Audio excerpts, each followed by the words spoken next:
You're watching LMCC.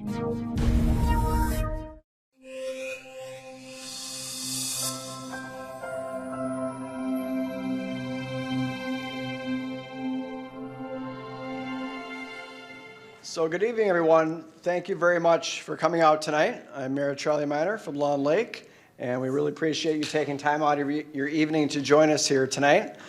Ironically, I could smell some smoke in the air when I came in here. It sounds like forest fires from Canada, or smoke's coming down our way here, so don't be alarmed. That's not anywhere around here, and we're well protected anyways. We have some firefighters here tonight, just in case anything breaks out. So yes, appreciate you taking time out of your night tonight. We have Lawn Lake City Council up here, Councilmember John Dyvek, Councilmember Mike Feldman, and Councilmember Deirdre Qualley. Councilmember Gina Joyce already had plans long ago to be, that were brought her to other duties this evening, so she's not able to join us, but she is here in spirit. And I just want to remind everybody this will be recorded by the Lake Minnetonka Communications Commission.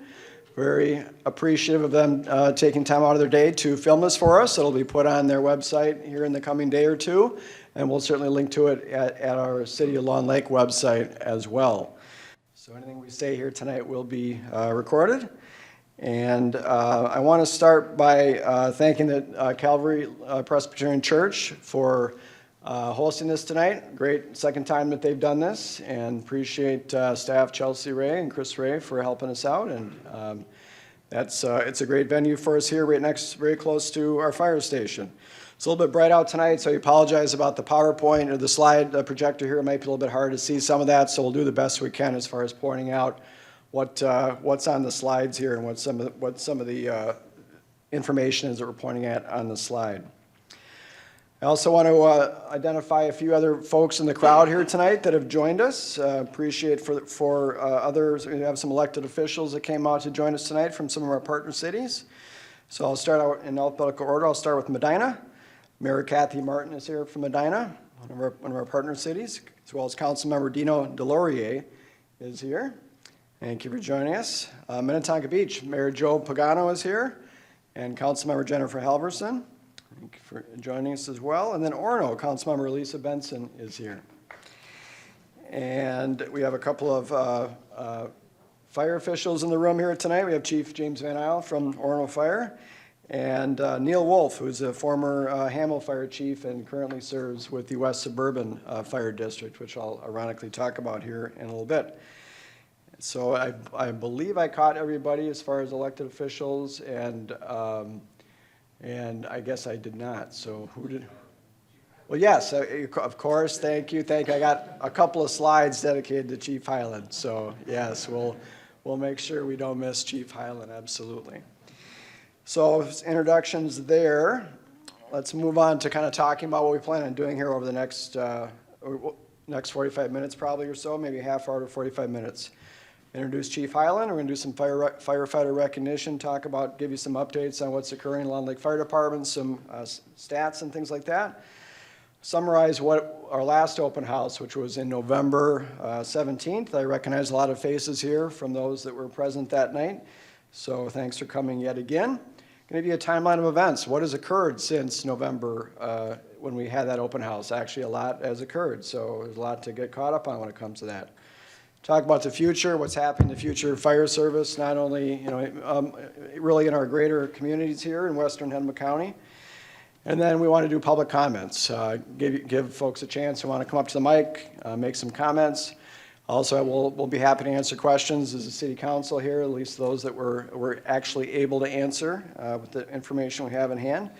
But we want to make this an open dialogue. We want to make this give plenty of input to our community here. We purposely invited residents from all of the cities that are served by the Lawn Lake Fire Department, which is, of course, Lawn Lake, Orono, Minnetonka Beach, and then southern Medina. So that's the format for this evening. And I will move on to talking about Chief Hyland. So again, welcome Chief Hyland. Chief Van Isle left in late December to go to Orono, so we worked as quick as we can to replace him and did so by hiring Chief Hyland. Began on March 27th We had a really good selection process. It included some community members of the fire department, members of our city council, and Chief Hyland came very, very highly recommended by particularly the firefighter leadership group. I know a lot of them have worked with him for many years due to their Excelsior Fire being a neighbor of ours. And he retired there after a 30-year career, retiring as Assistant Chief of the Excelsior Fire District here, I believe just last year. So when during the 3 or 4 month absence of a vacancy, we were thankful to have Assistant Chief Shane Gardner assist with being the interim chief, and he was also assisted by Battalion Chief Chris Adams, who both kind of tag team to do a number of duties to keep the fire department operating smoothly. I know other officers in the fire department stepped up as well to do their part, so we really appreciate that. So welcome again, Chief Hyland, and appreciate you being here tonight. That's all.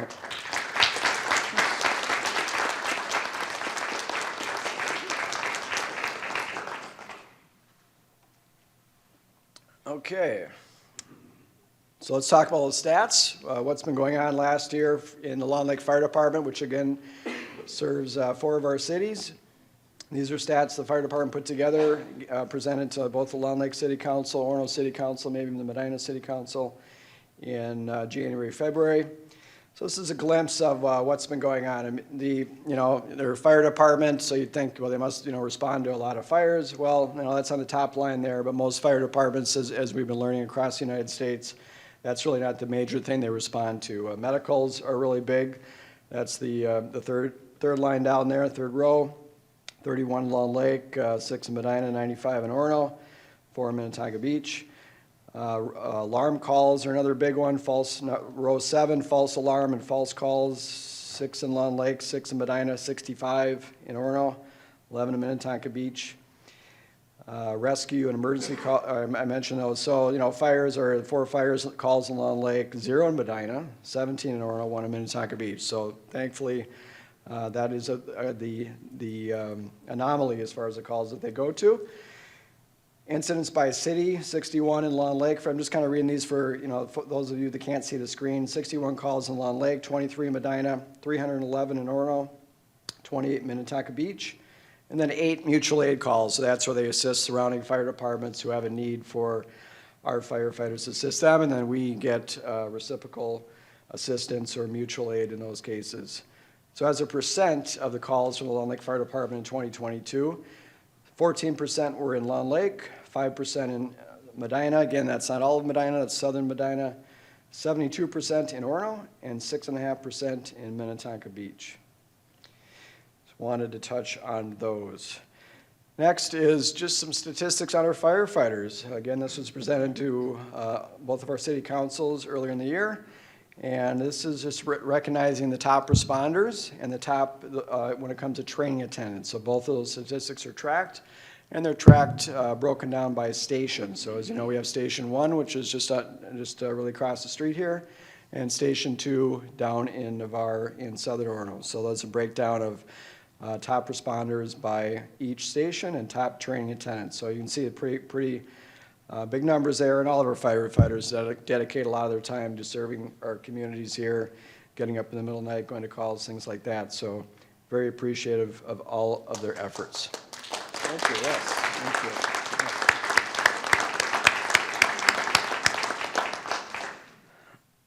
So a little summary about, and this is John Dyvek. I'm going to turn it over to John Dyvek.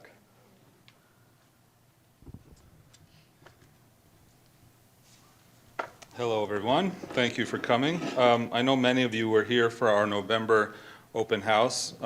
If you weren't, there's a link to it, a video of it on our city website as well. A link went out with the invite to this meeting, so you can check that out again, or if you didn't get to see it the first time, you can check out that video. But what we talked about in that, I just want to quickly summarize, was first the history of Long Lake. We have a long 106-year history that we talked about, and then we talked about the terms of the current fire contract that we have with the agreement with the cities of Long Lake, Orono, and Medina, and that started in 2002, and that was made up so that there would be a fire advisory board made up of equal representation from each of those 3 cities, And then the operational and capital budget approval process, we talked about how it was one where Orono actually has the greatest amount of control because they have the largest service area.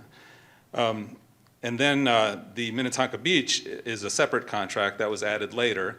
And while they're not part of that three-member agreement originally, they do participate in our Fire Advisory Board meetings. However, they aren't part of the budget approval process that the other three cities go through. And then we talked about the shared ownership of Station 1. It's 50% owned by Long Lake and 50% by Orono. We talked about the future fire services meetings that have been held quarterly for the last several years with the surrounding communities. I think there's about 11 or so, maybe more.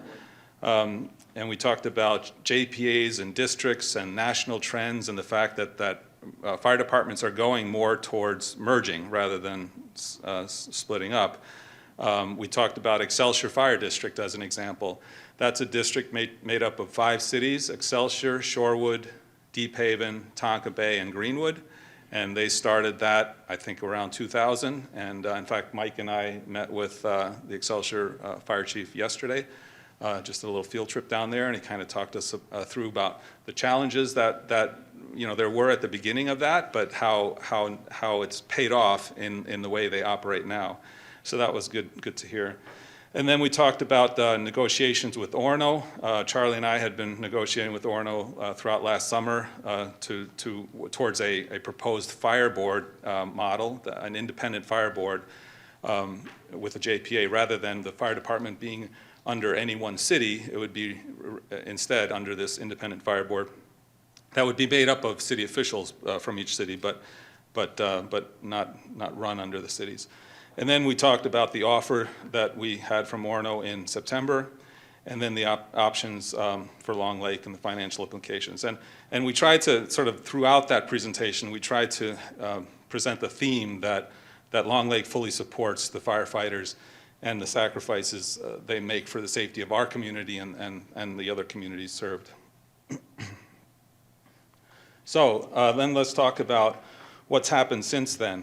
That was in November. So in December, that's when Orono hired Chief James Van Isle, and so we started our search process for a new chief.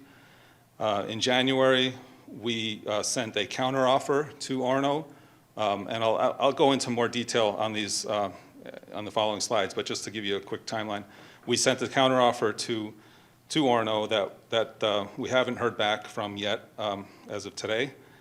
In February, the Orono approached the state legislature in an attempt to move the Present Relief Association, that's the pension fund, from Long Lake to Orono, or at least have the option to have some firefighters move over to Orono without losing years of service or pension that they'd accumulated here.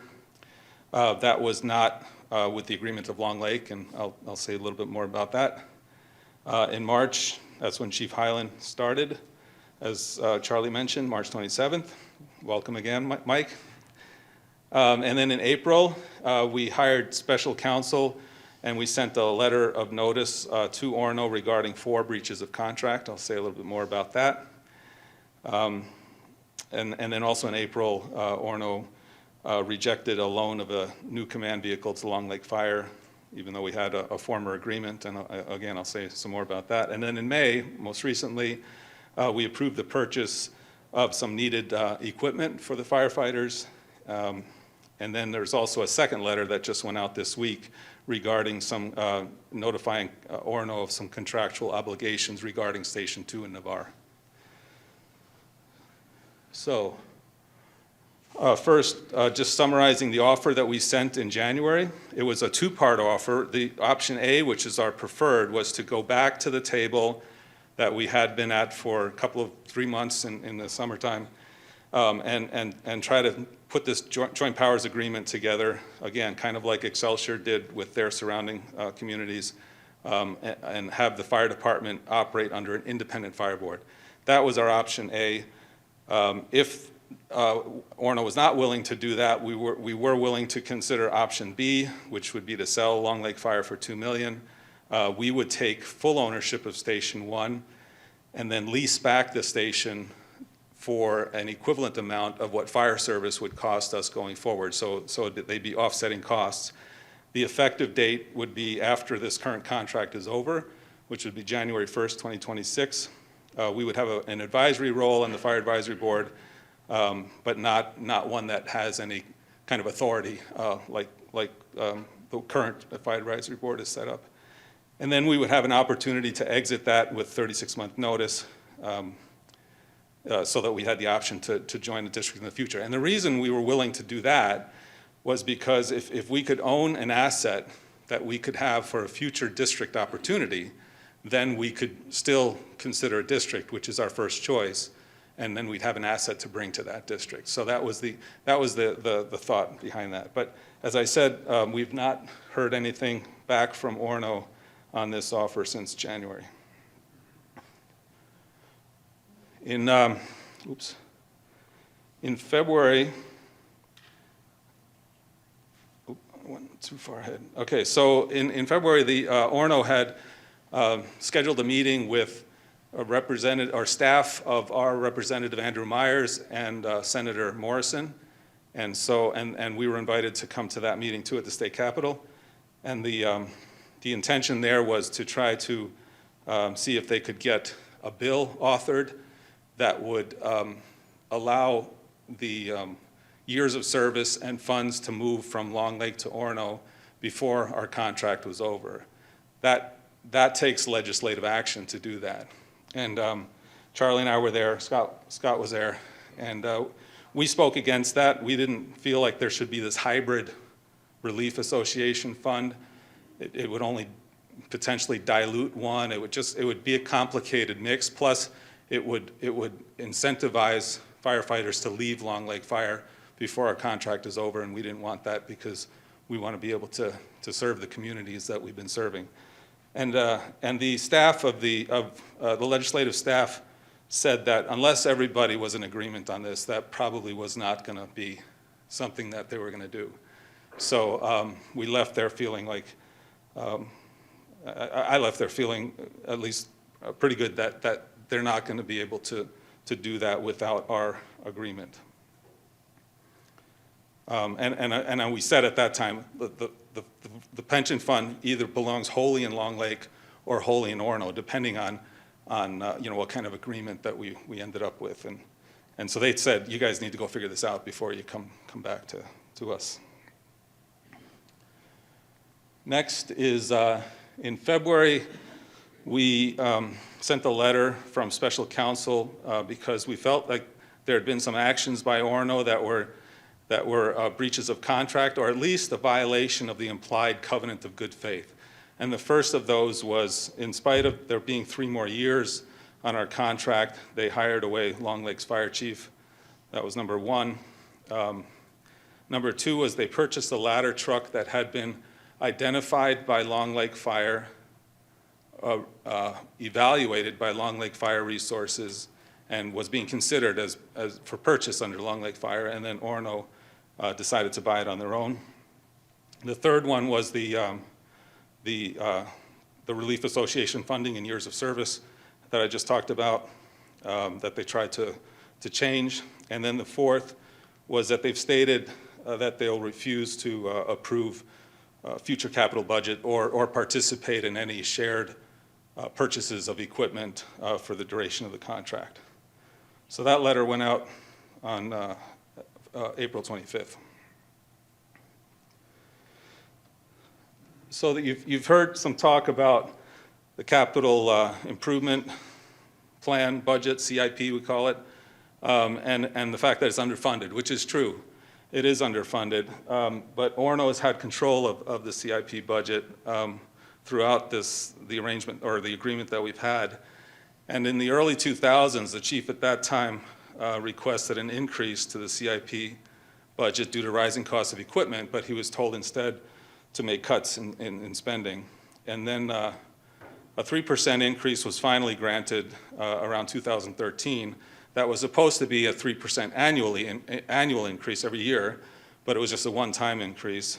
So we started out at $100,000 for the CIP budget. It bumped up to $103,000 in 2013. and then it has stayed there ever since. In 2017, a request again was made for annual increase of 3%, and Chief Van Isle at that time cautioned that the CIP would have a negative balance if it's not corrected, but no increase occurred then either. So the question then that some might have is, how will Orono manage this fund if they had their own fire department? Either they'll continue to underfund, or if they do fund it properly, that will demonstrate that they aren't interested in supporting CIP when it's under Long Lake Fire. But I have a graph over there on the right, and you can see the blue line is where we are now. That's the 103,000. The red line represents if it was a 3% increase annually, starting in 2013, we'd be at about 135,000 a year now. If the yellow line is if we'd done a 3% increase from the start, we'd be at about 185,000. But really, we should probably be something along the lines of the green line, or maybe even higher, because cost of equipment has increased dramatically, as you probably all are aware of how COVID affected supply chains in all industries. Some equipment has doubled since before COVID. So that green line actually represents 3% increase from the start, and then just notionally I put in, what if we'd done a 5% increase starting in 2013? We'd be at about 260,000 today. So that's that. So then we recently approved some purchases, and the first was a new command vehicle, Command 1. And the reason we did that was because Orono recently rescinded their offer to loan us a Tahoe that they had purchased. In August of last year, there was a need for 2 Tahoes, 2 command vehicles. And the agreement that we came up with Orono was we'd buy one under the Long Lake Fire contract, and then Orono would buy the other one on their own and then loan it to us. And that way, they're not left without a command vehicle in case we ended up going in different ways. But so we have the Long Lake, the one that was purchased under Long Lake Fire, that's Command 2, that's used by the duty officer.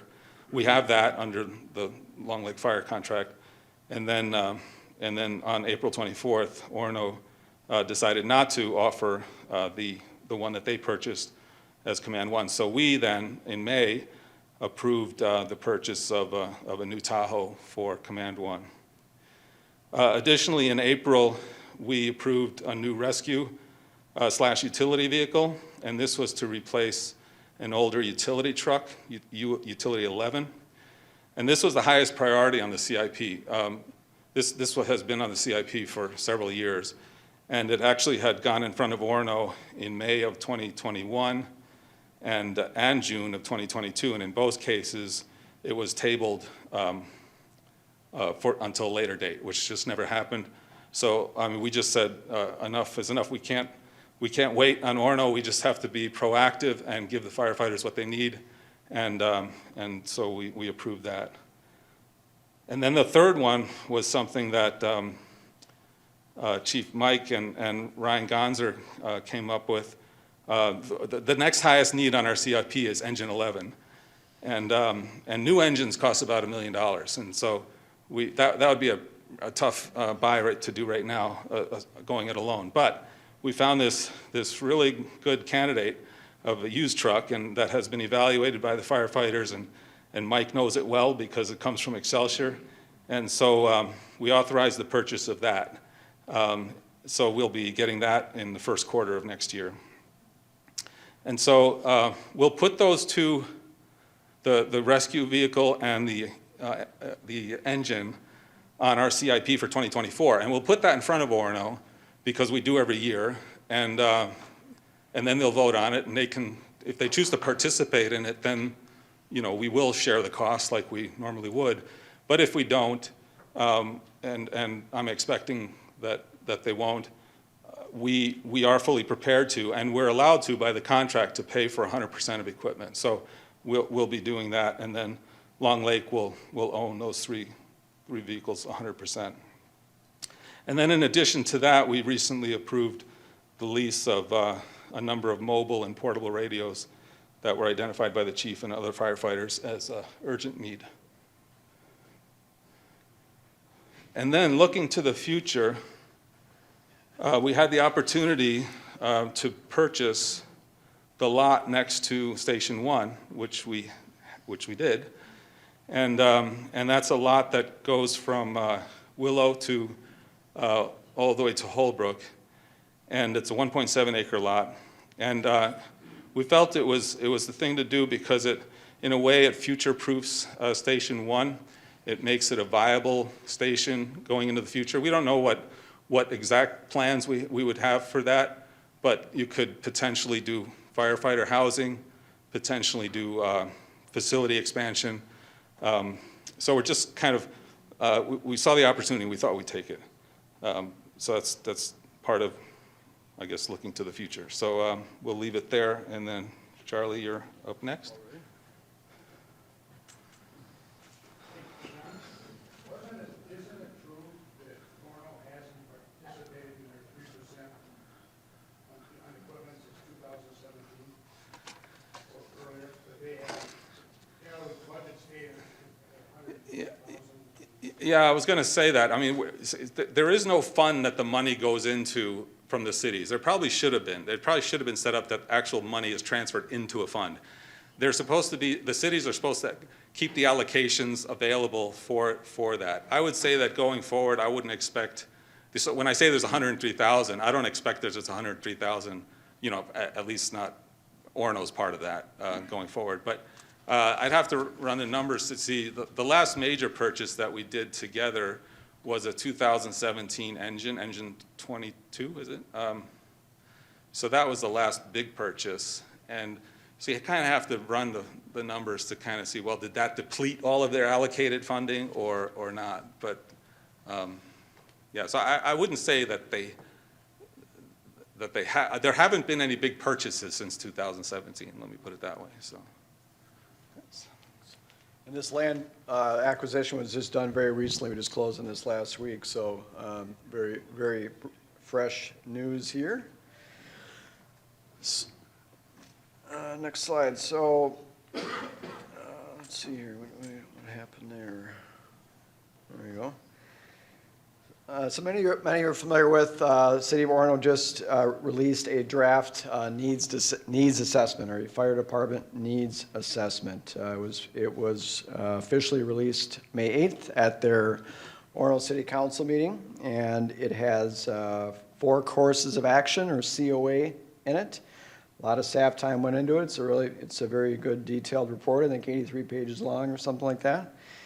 And I encourage everybody to read it if you haven't already. I know many in this room have already reviewed it. But we just want to address a few of the things, the way that it impacts our relationship currently with the fire department and our relationship with Orono in this situation. So they had 4 courses of action. Essentially, one was to create a fire district with, I think, 12 total cities. And it was based on a formula in which it'd be based on 100% property tax values, and the data showed that Orono residents would pay a disproportionate amount towards the fire department because the homes in Orono are, worth more than the homes in many communities around Orono.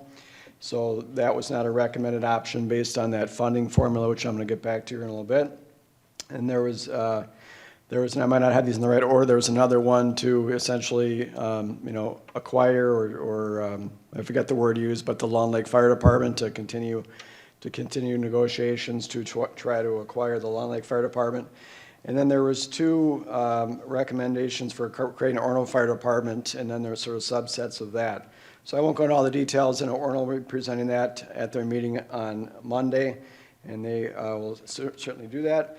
But I wanted to address it, or we want to address it in the course of, or in the frame of how that impacts our fire department.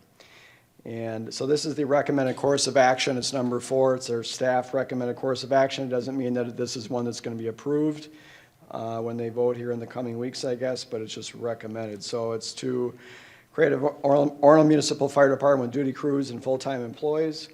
That would include a full-time chief, which they already have, an administrative assistant, and a fire inspector.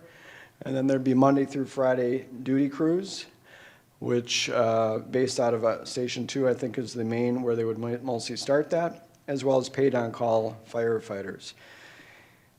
Next one is have special legislation written and passed in 2023 to facilitate the move of firefighter pensions from Long Lake to the Orono Relief Association. Third, Orono would assume control of Station 2 in 2024, which is well before the end of the contract. Again, the contract ends on December 31st, 2025. And I put the ones in bold in which these are ones that are really in violation of the contract that we have with the city of Orono. Third one is Orono should engage Medina and Minnetonka Beach in conversation for the Orono Fire Department to cover Minnetonka Beach. And I'll touch on that more in a second here. And then next, explore the option of moving the Station 2 service area out of the current contract. Orono needs to give notice prior to July of 2023 for the 2024 budgeting cycle, and that's covered in Article 21 in the contract. And that's absolutely correct. Orono has the authority to be able to, and so does Medina, to increase or decrease their fire service area. They've exercised that before. Orono has exercised that before. For example, they did that in around 2017 when they asked City of Long Lake or our Long Lake Fire Department to take over coverage in northeastern Orono that had formerly been served by the Wayzata Fire Department, but they instead wanted it covered by the Long Lake Fire Department. My understanding was a lot of it was to do with simplifying billing and paying one less fire department. So Long Lake Fire Department took over that service area.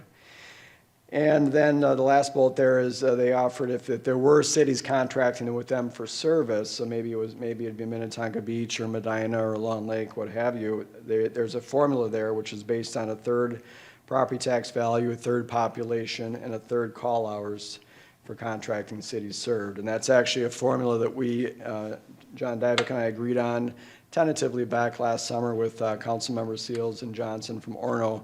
If we were going to have a jointly operated fire department, that is the formula that we had worked on. So these three items in bold are ones that are really in violation of initial 2002, either the 2002 contract for fire protection that we have with the cities of Orono and Medina, actually. And then for those to bring Minnetonka Beach into the mix here a little bit, we have Mayor and Council Member from Minnetonka Beach. So that's a separate contract that was signed, I believe, in 2017 with Minnetonka Beach and expires sometime in 2028. So the City of Long Lake, hence the Long Lake Fire Department, is under contract to provide fire services to Minnetonka Beach until 2028. So under this course of action number 4, if you read that and read the bullets that are in here, which are mostly copied and pasted from that report, it talks about Orono assuming control of, and that's a kind of a unique term there, but of Station 2 in 2024. And that's the station that we are based out of to provide fire services to Minnetonka Beach. It's the closest fire station to Minnetonka Beach.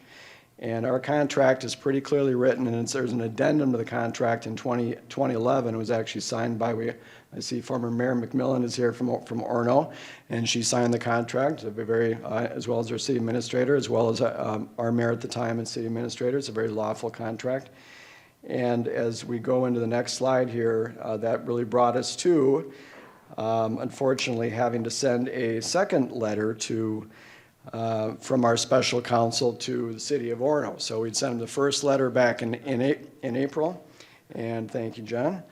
And we sent the first letter back in April, and we did receive a response from the Orono City Attorney stating, we received your letter.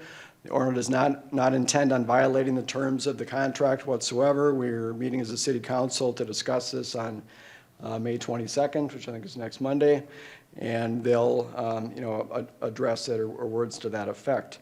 But that, I guess, our first letter didn't really have its effect as we intended because there was further, and I should say plan breaches, or most of these haven't really happened, but they will happen if Orono chooses option number 4, which, and this is, I'm not going to go through the entire slide here, but it really just breaks down a number of the specific violations of the addendum for Station 2 that's part of that original 2002 contract.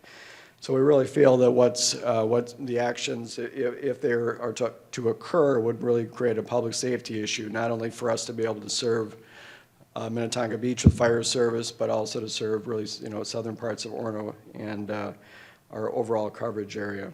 So that letter was sent just yesterday, and I'm assuming has been received by the city of Orono, and it obviously, it refers to further legal action if things progress. Now we want to do, there's some, I've heard comments from the community that, that's a really poor negotiation tactic, or what do you, that's not going to help with negotiations. That's not what we're trying to do. This has nothing to do with negotiations. This has to do with us as a city of Long Lake being able to continue to provide fire services to the communities we serve, and we feel that the actions that Orono has been taking are beginning to jeopardize our ability to do that. And that is why we have just for those of you that aren't familiar with what attorneys and city attorneys, we have a city attorney that does great work for us, who's sitting over here tonight, John Thames.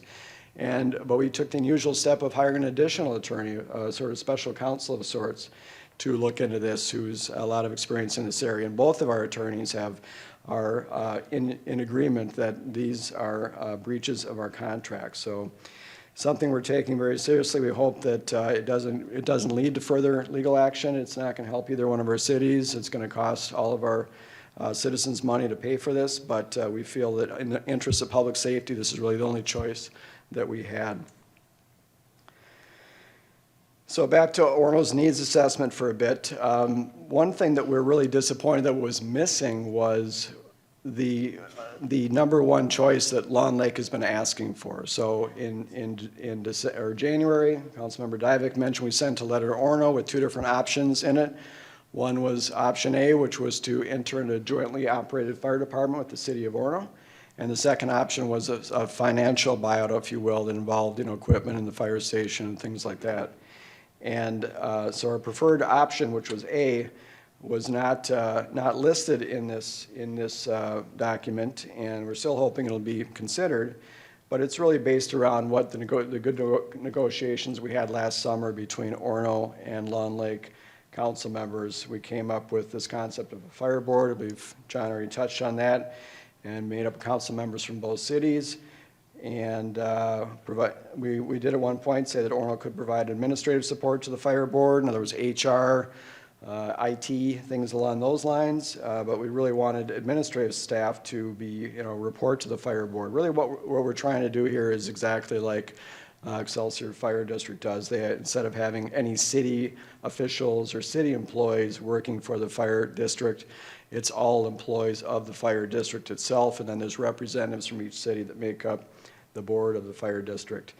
And under this number 4 there, Long Lake was willing to give up authority over the fire chief, which we've really had for 108 years, and give that more mutual control over to Orono. So that is not something that we saw in Orono's needs assessment. So I wanted to put this more in a visual context for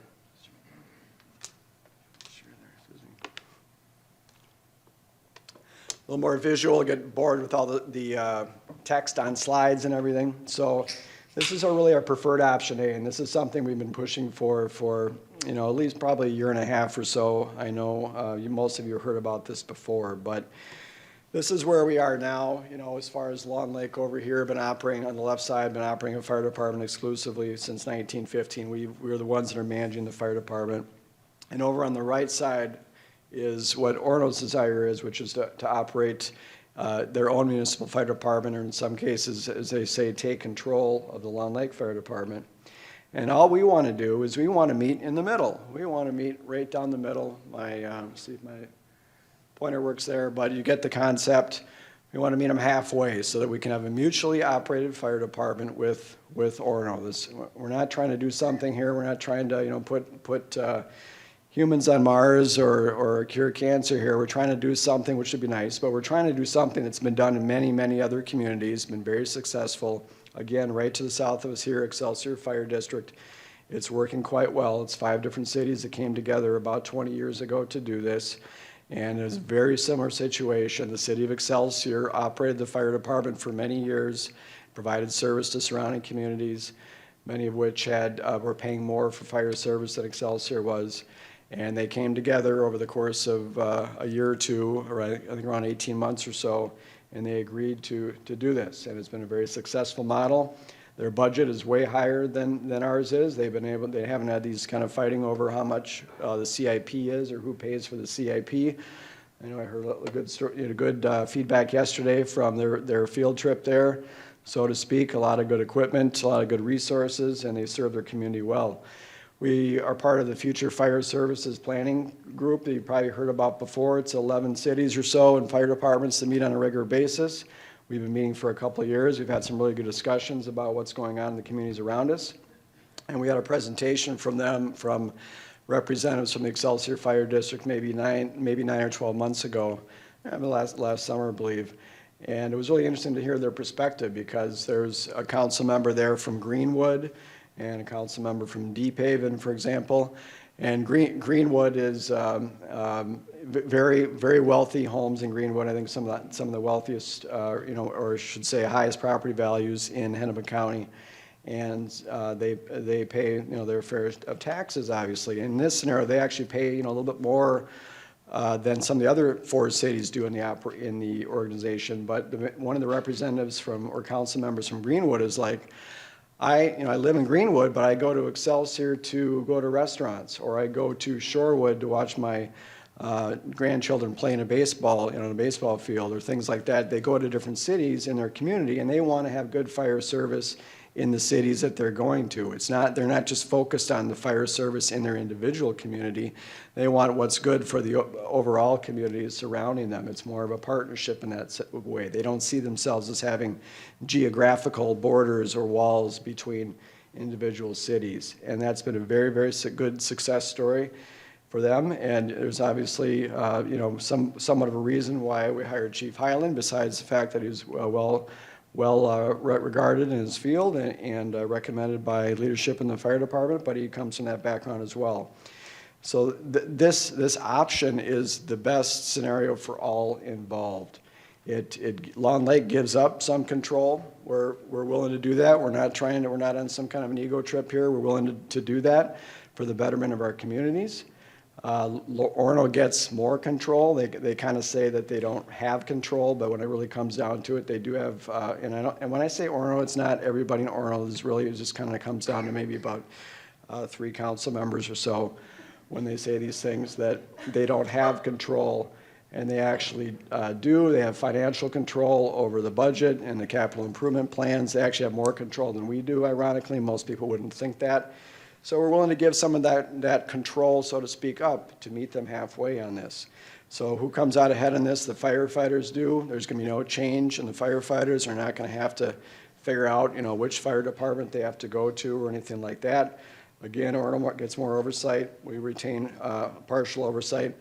And then the citizens come out ahead. All of you come out ahead who are taxpayers. You're not needing to pay for your own fire department when the next city next to you has your own fire department and things like that. There's lots of savings when it comes to cost volume or volume purchasing, things like that.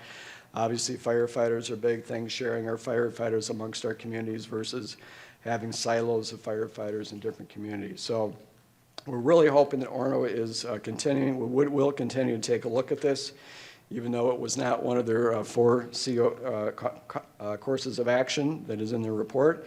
But the opportunity still exists to do this, and this is really for the betterment of all of our communities. And here's just like a financial look at how this would work. Excuse me. So I mentioned before that Orono's report had this. It's actually we got this as the other Orono and Long Lake Council members on the negotiating team. It's a League of Minnesota Cities formula, one of several that they have, which is based on 33% property value, 33% population, 33% call hours. And so what our formula is now, that under the current Long Lake Fire Department contract that Long Lake has with Orono and Medina, it's 70% property value and 30% call volume. So what that does is, again, Orono has a lot of nice properties in it, a lot of nice property values, more so than Long Lake.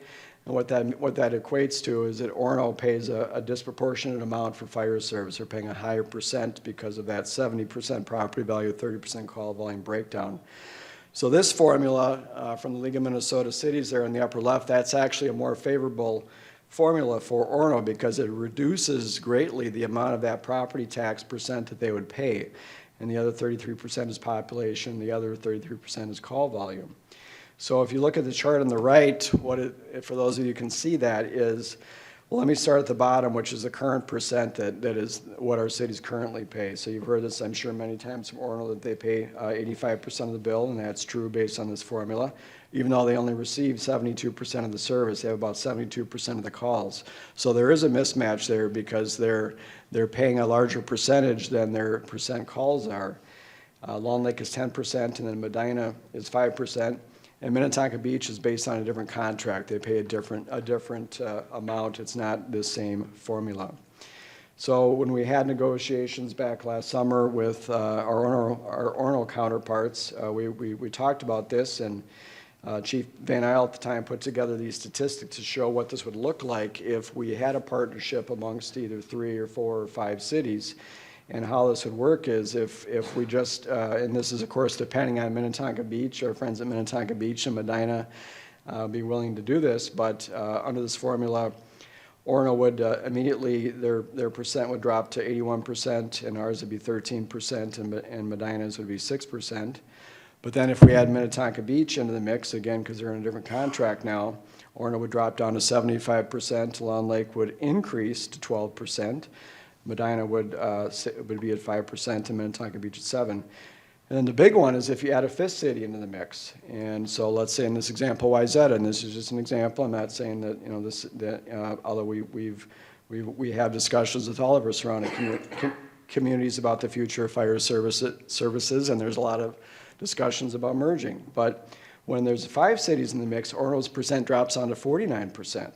And Long Lakes is at 8, 3 for Medina, 5 for Minnetonka Beach, and 34% for Wayzata. One of Orono's concerns has been that they've told us in our discussions is that they don't want to be a big percentage of the budget. They want to have a partner to share that with. So Wayzata is an example of a neighboring agency that would really drop that percent down and take the load off of what they are paying.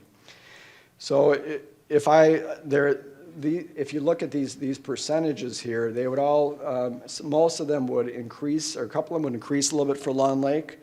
Not a huge amount, but it's enough to be worth it for us to be able to kind of continue to share those services with our surrounding communities.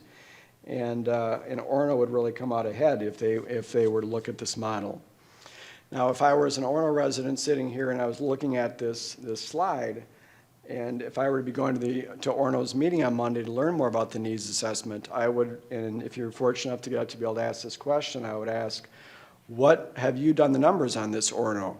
What would Orono pay using this funding formula? What would be the amount, the yearly cost of fire services? Now, I don't personally know the numbers. I don't have all of Orono's numbers. We could compute these.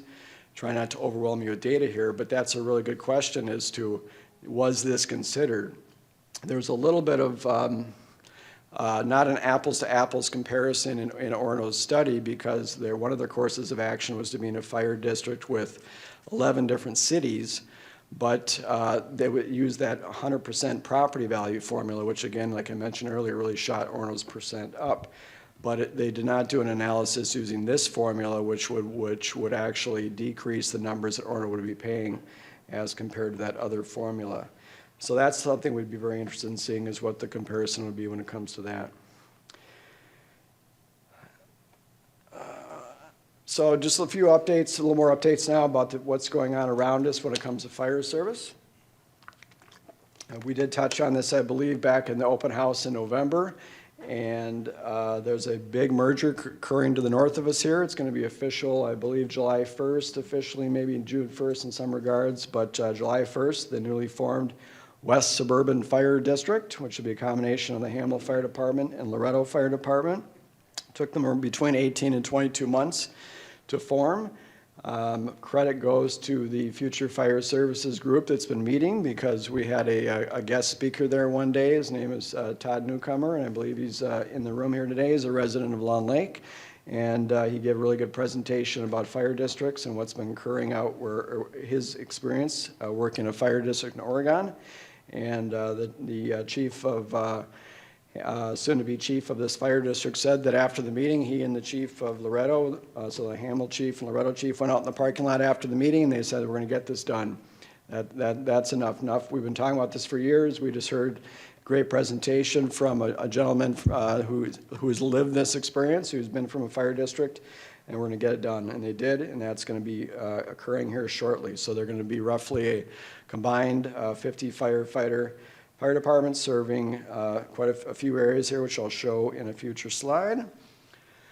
So just a little geography lesson here. Most of you that were here in November saw this slide, but this is a look at fire department boundaries in our community here. And then the yellow, so that's the red lines. The yellow lines are political boundaries between cities. So this area kind of captures Medina, Independence, gets down into Minnetrista, Mound, Excelsior way down south there, and Wayzata to the east, and of course Orono and Long Lake in the middle. And based on this map, there are 8 fire departments that serve this area. I did omit one, which is Delano, serves western part of Independence currently, but not including Delano's 8 fire departments that represent our communities. And there's the number of firefighters that serve each of those fire departments. So I talked about Loretto and Hamel, and combined they'll go be a 50 firefighter department once they combine. And so that's that's a snapshot of today, but let's look at the next slide and see what's going on here. So this is what things are going to look like in the not too distant future.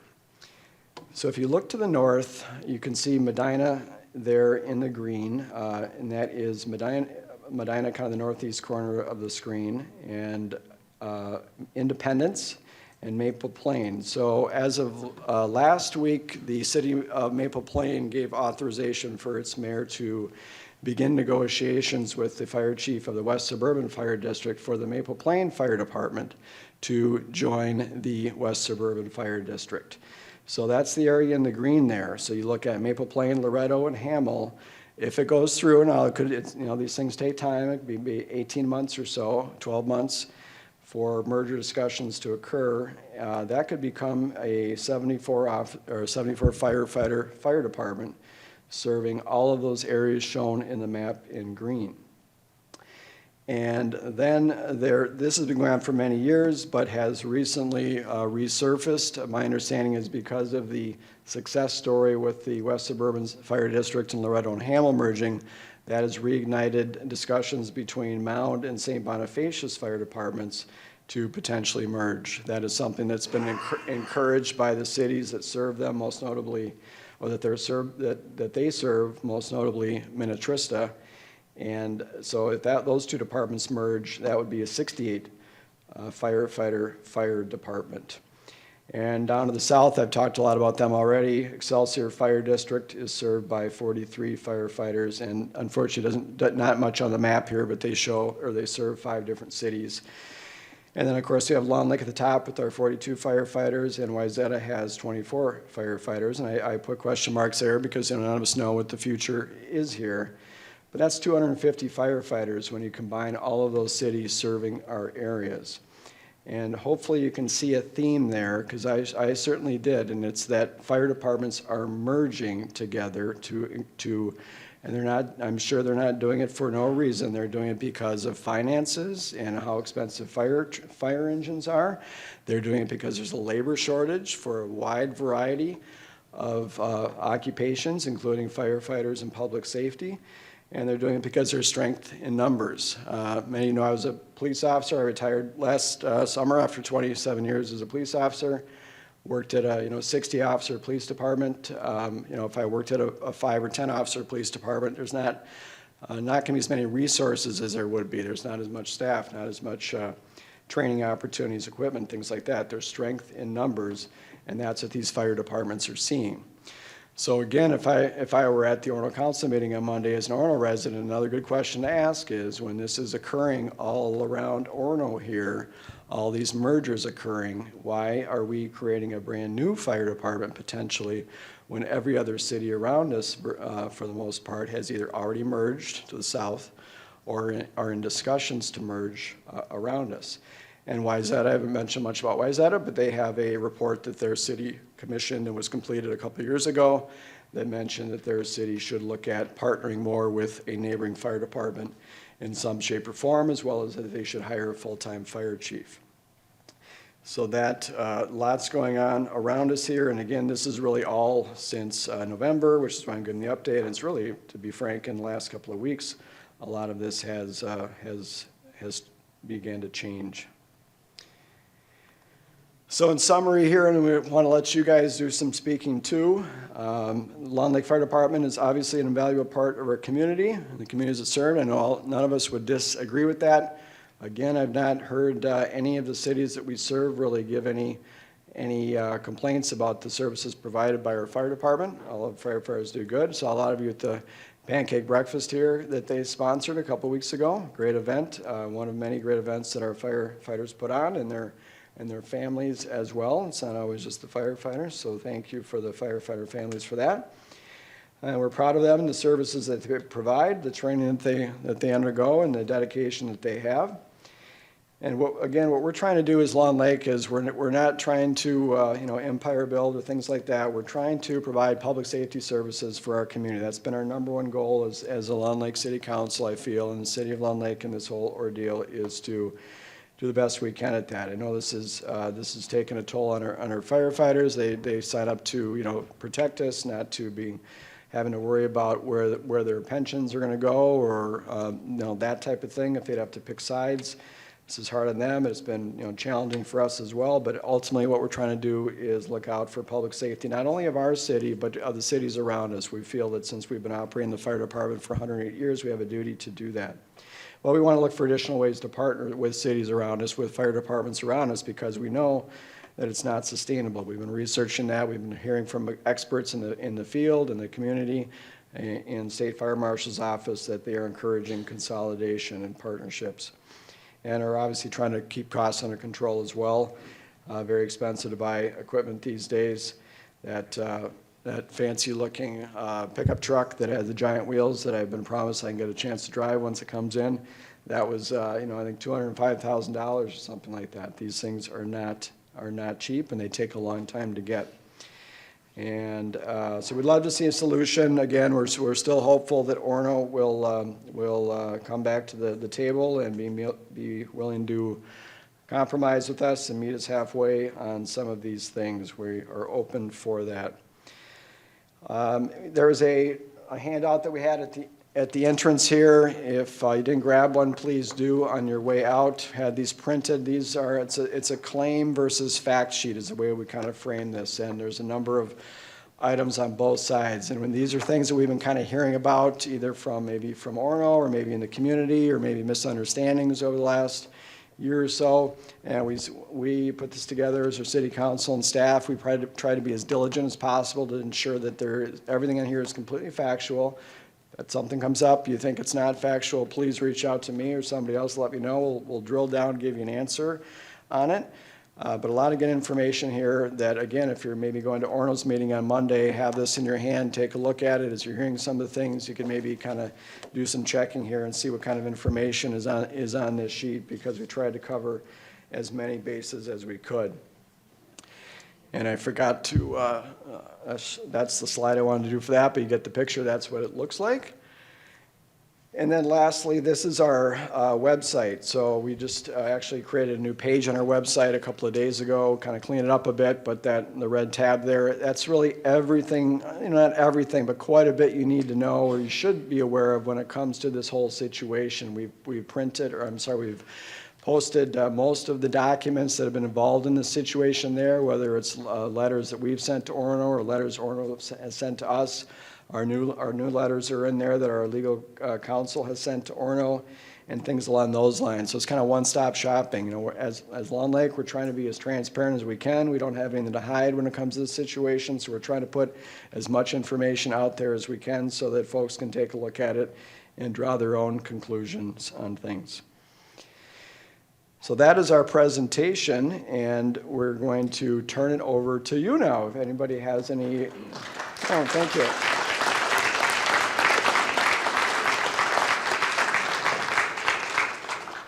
Thank you. So we'll, you know, we're saying 3 minutes. If you go over a minute or two, that's fine. We didn't even bring a gavel or anything tonight, so we're going to keep it a little more casual. But we just try to ask you to be respectful in case there's a big group that wants to speak. But maybe, you know, who knows? Maybe we answer all the questions. There's no questions, but I have a feeling there isn't. There will be some. But if you can give your name and address and city, please, like you would do at a normal council meeting. And we do have a microphone over there. And yes, just be courteous. And again, this is, you might be on TV, so be aware of that. And we're not making any decisions tonight. We're just love to, yeah. Don't go away now, Brian. I'm trying to get feedback. All right, go ahead, sir. All right. Don't start the clock yet, but do have your gavel ready. I just want to provide a little bit of a perspective I haven't heard talked about yet. That means something to me, and I think a majority of the people in Long Lake. My name is Brian Miller. I live at 295 Lakeview Avenue. Feels wrong. I am not a native of Long Lake, but I've lived right here in this community for 61 years, including the city of Orono at one time. Do you know who else has been here for a long time? Long Lake's Mayor, Charlie Miner. Was born and raised in Orono. So he has some valuable insight for the history of this community. About 30 years prior to Orono, Long Lake first established in 1855. Long Lake has been a hub for the community, beginning with a sawmill, a general store, flour mill, a free thinkers hall, and a schoolhouse. That schoolhouse is still out here today and now called the West Hennepin Pioneer Museum. Long Lake founded their fire department in 1915, hereinafter referred to as LLFD.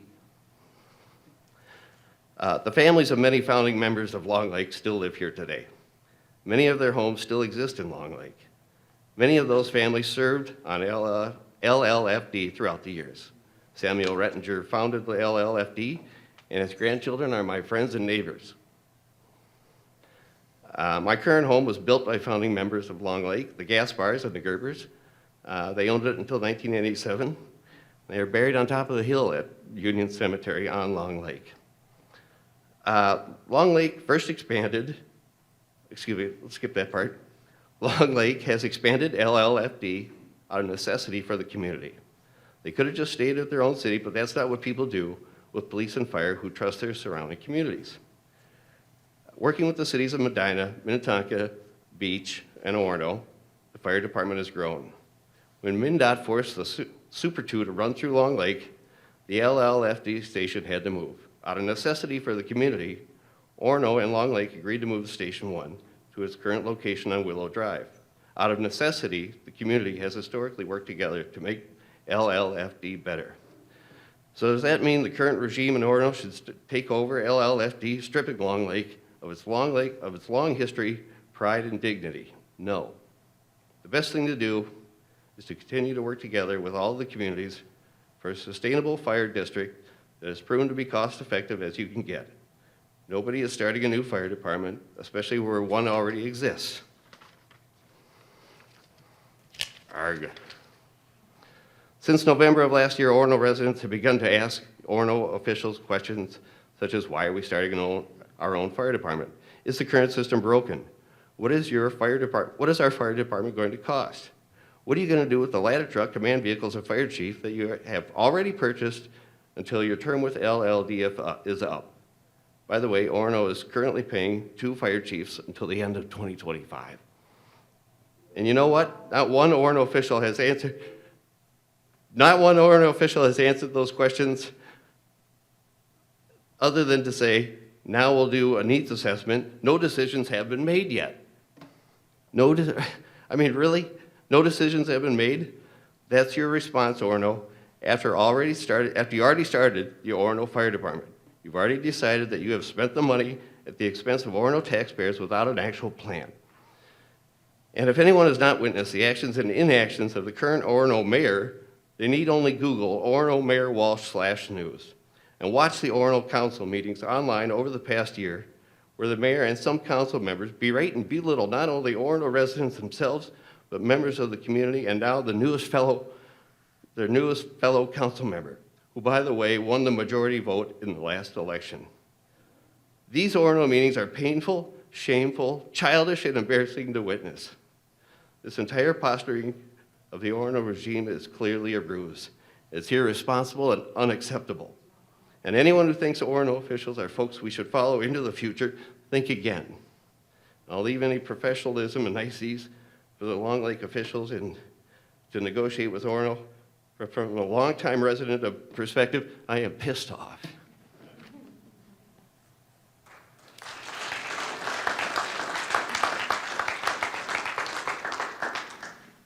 I'm Gabriel Jabbour. I'm sorry to rush up here, but I have limited time besides your 3 minutes, which is going to be stretched a little bit.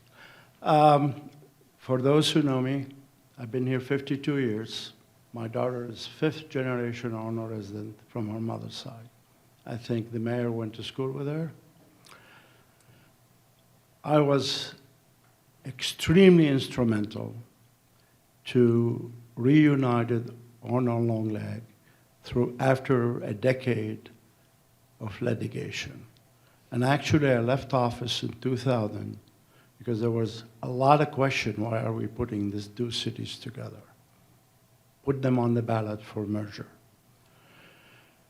Subsequently, after that, me and Mike Bash worked heavily on Highway 12 and redoing all the services that provided to us by both cities.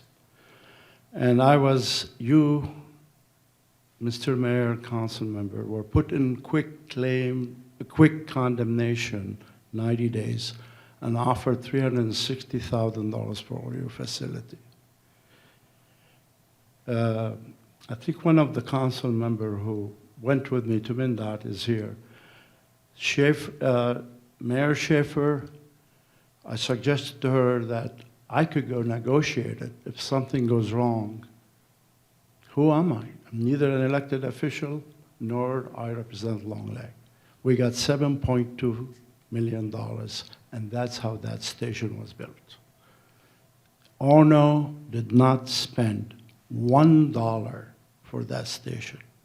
They got 50% ownership with the promise that we will build the second stairship and you will get 50%.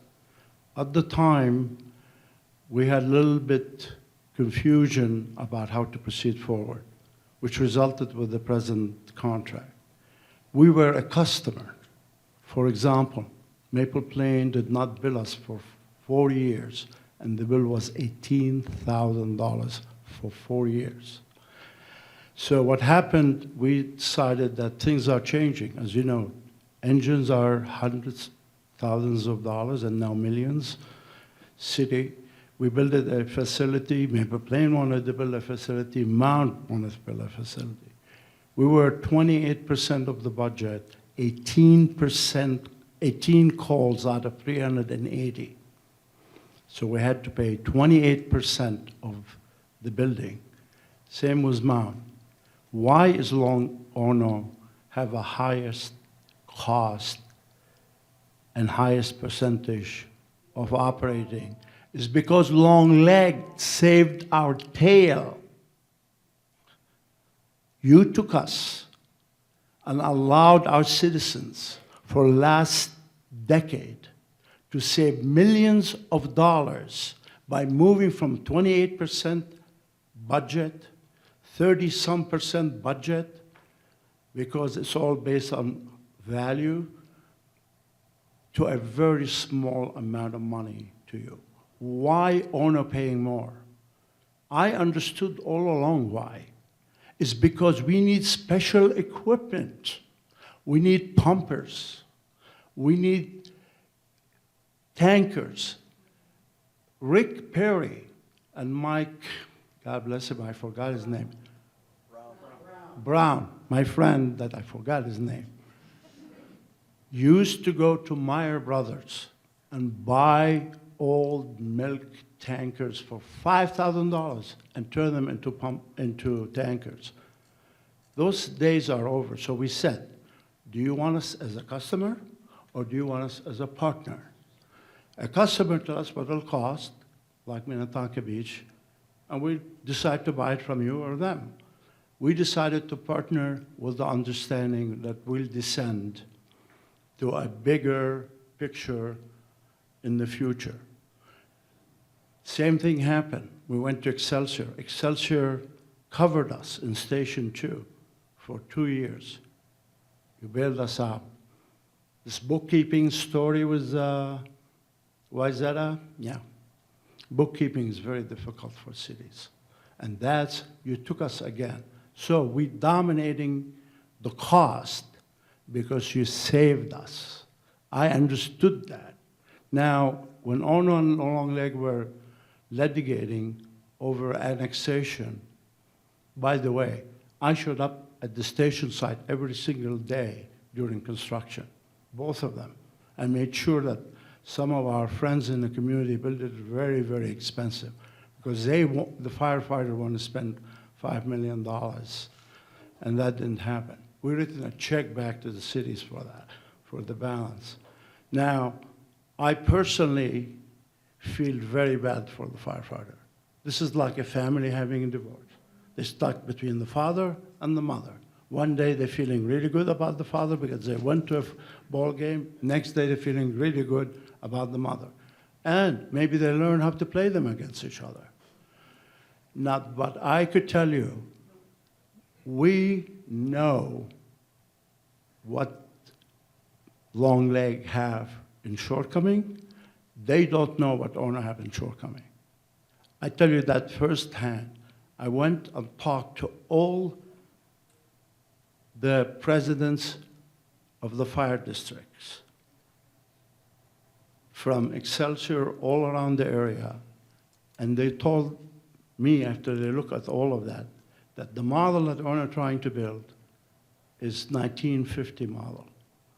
The new model is consolidation of fire district. And they told me, and you could talk to them privately, I don't have their permission to tell you, that what we're getting, we should be grateful for the value we're getting for it. Now, having enough critical mass is essential, and fragmenting the district a little more is inappropriate. And for all the audience, to the best of my knowledge, 100% of the living mayors signed a petition asking the council, 100 from both sides, not to have this happen. And I warn you guys, you're in the honeymoon period. Wait until 10 months, and there's a very good chance there's going to be a new election, and this council will not be here. And I wish to God that happens. And I wish to God that happens. Equally as important, we forgot we're standing on the shoulders of great people. Honor what it is because people like the Pillsbury, Medina, like Tom Crosby, those people made us who we are, and we should remember where we came from.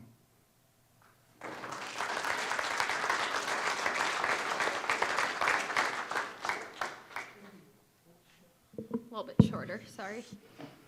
Maria Veach, 1065 Willowview Drive. I want to, first a question. When you said these are claims by Orono, and then you said these were rumblings in the crowd, what is this? Claims from Orono or rumblings that you've been hearing? So there's really some of both. I mean, you have to go through all of them, but there's a combination of both. So it is not just, thank you. Just wanted to confirm after that. I guess I had two things, and I'm going to try to abide by the 3 minutes here. When you say jointly operated, would you consider jointly operated with a % ownership tied to funding? So whatever your funding % would be your ownership %. Would you still call that jointly operated? Just following the question. I'm not sure I'm following the question. That's what it is now. What? The current contract has the ownership of like individual equipment, or As the department, yep, as the department. So as decision-making, as ownership of the department, not just assets. Has that ever been discussed? Splitting up the assets of the department? Just saying your percent that you fund could be tied to, so if you pay, or if you're funding 80%, you get 80% ownership if you get, and maybe you split Medina since Medina doesn't want in on it. Would you consider that part of that compromise? That's how it is now. I mean, we share equipment percentage, so Orono owns 85% of a lot of the equipment. Right, I'm saying of the department though. So if you pay for that, would you of the department, not the assets? So what do you mean? Right? The decision making. The decision-making. So you'd have 80% vote at the table versus the, and, Contract currently requires, for example, in the capital improvement budgets, 60% of the cities has to approve it. Orono's 85%. That means they have control over the budgeting from that standpoint. So in other words, Medina and Long Lake can't force a budget on Orono. Orono has full veto power. got it, okay. And then I guess the last thing I had a question on was it correct, last summer was the last time there was negotiation between, like, sat down at a table? Is that what you said? We met again in December, I think. December, I think, before we put together that January offer letter. Yeah, and then we tried to get together, we've asked to get together. The response is that until they do the needs assessment, they're not going to meet with us. So. All right, is there anything that people of the community could do? Because I think like that last analogy of the parents is quite, I mean, really good. And it's uncomfortable because my parents taught me don't fight in front of the kids, like that it's behind closed doors. And I think it's been quite a drain on the community and the firefighter and the firefighter families, and an embarrassment, I think, to both cities with the press that we've been getting. Is there any way that mom or dad could say, yeah, I hear you, but this is important, and I am going to keep saying that, and say, my table is open, come join me, until someone comes to join you?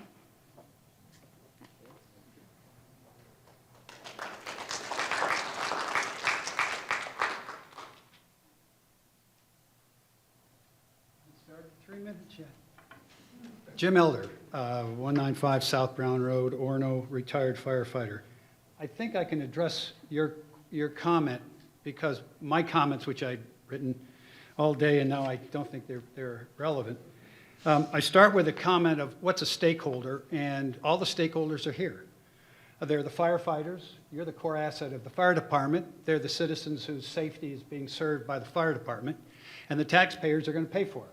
You're all here. And how are we going to get the impasse between the two cities? One city, I think, is quite open and transparent. The other isn't. How are we going to apply pressure to these immovable objects? I think the only way we can do it is you, the stakeholders, all three of you. You need to apply some pressure. You need to call your representatives. Most of these comments are directed to the other party, frankly. And I'm an Orono resident, and I'm not too sure that they listen. But let's let them hear us. Call them, write them, and tell them that this is, A, embarrassing, it's dysfunctional, and it's not serving us, the stakeholders. This needs assessment is sort of a sham. There are so many questions that are raised by it and no answers. And so the meeting Monday night, come. Fill the place up. Submit your questions, although you're not sure they will, A, answer them. They're going to be filtered out, I'm afraid. But ask them anyway.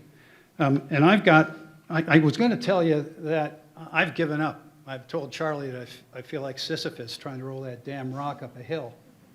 And every time I think I've got something, and I think when Mr. Divek thinks he's got an agreement, it goes to the mayor, Walsh, and it doesn't go anywhere. And I don't know how we can apply any pressure there. But we've got to try. Otherwise, we're doomed, and Orono's going to build a redundant fire department, and Long Lake's going to go join the West Suburban Metro, which I don't blame you. But that just means me as a taxpayer is going to have to pay for a damn fire department building we don't need. So apply your pressure. You are a stakeholder, and you have a right to make them listen to you. And incidentally, if we do nothing, if we can stymie Orono and prevent them either through lawsuits or something stall until the next election. Maybe wise minds can get together and we can close this gap. In the meantime, Long Lake Fire Department is not broken. It never was.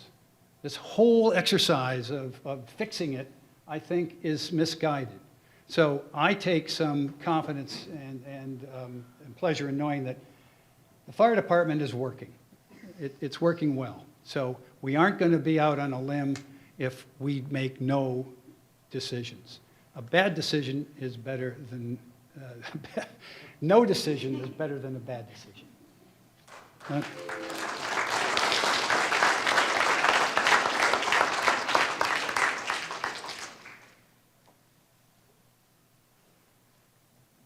Hi, my name is Kelly Grady. I am 271 Green Hill Lane in Long Lake.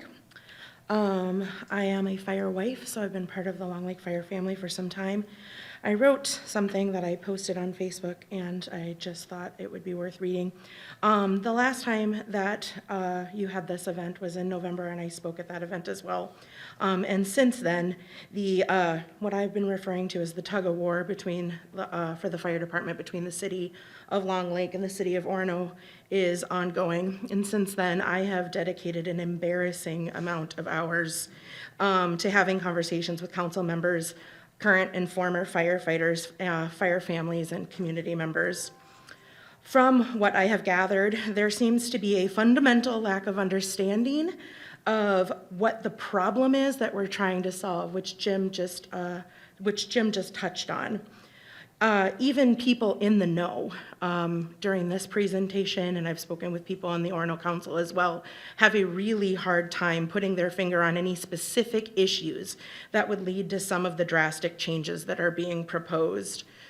But what I have heard repeatedly, and even here in this tonight, is that there is an overwhelming concern that this is about control and not actually about improving public safety. Additionally, that the responsibility for the situation that we are in, the stalled negotiations and the need for updated equipment and upgraded facilities is shared between the two cities and the leadership of the fire department over the last many decades. I am very hopeful for a solution that moves towards strengthening the high-functioning, well-respected public safety asset that has proudly served this community for over 100 years, and away from burning down an institution and this department and starting from scratch. This is the best option for the community, the taxpayers, and for the firefighters. We know that because we have all been living it for all of our lives. I will say that as a fire wife and a member of this community for a very long time, I love James.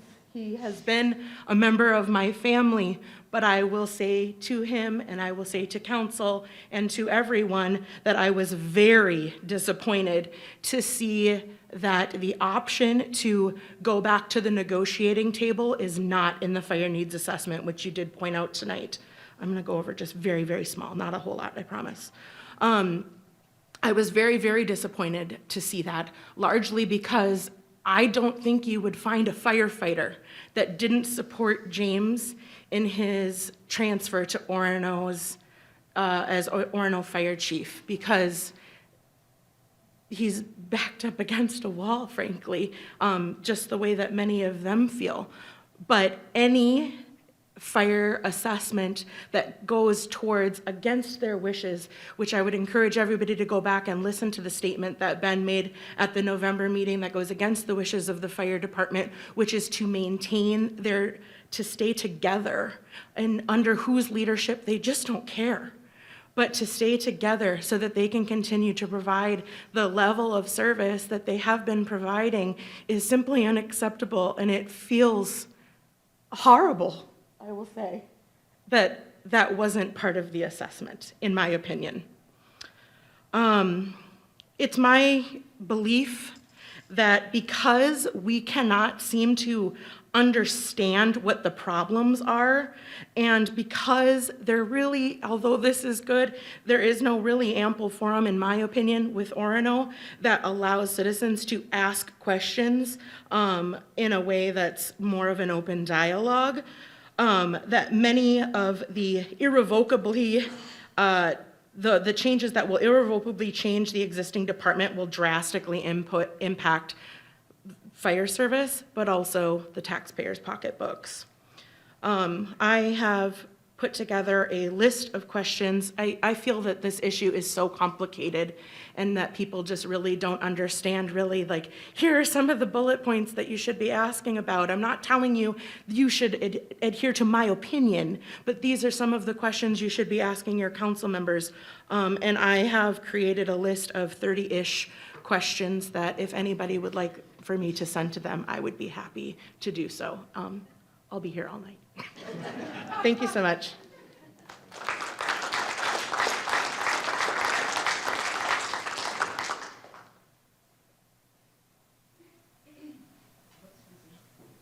Penny Psyche, 2874 Casco Point Road, Orono. And you guys have such a nice forum. You are, open. You lay out all the information. This is not what happens in Orono. And there are 3 things that I think they've forgotten. Number 1, when you start a new fire department, you're telling every insurance company that you've got an unproven service. You watch all the rates for homeowners and business insurance are gonna skyrocket. That's number 1. Number 2, like I said, the feeling here is much more like a civic forum. I mean, you're accessible. And number 3, Mayor Walsh is serving by his own appointment. They say that the staff suggested that he take a 4-year term, but he was part of the group that approved it, and so he wasn't elected. So that's the way somebody was saying, how do we get, how do we stop this? Because he makes all the decisions without he doesn't answer any questions. Yeah, thank you. Okay, that's it.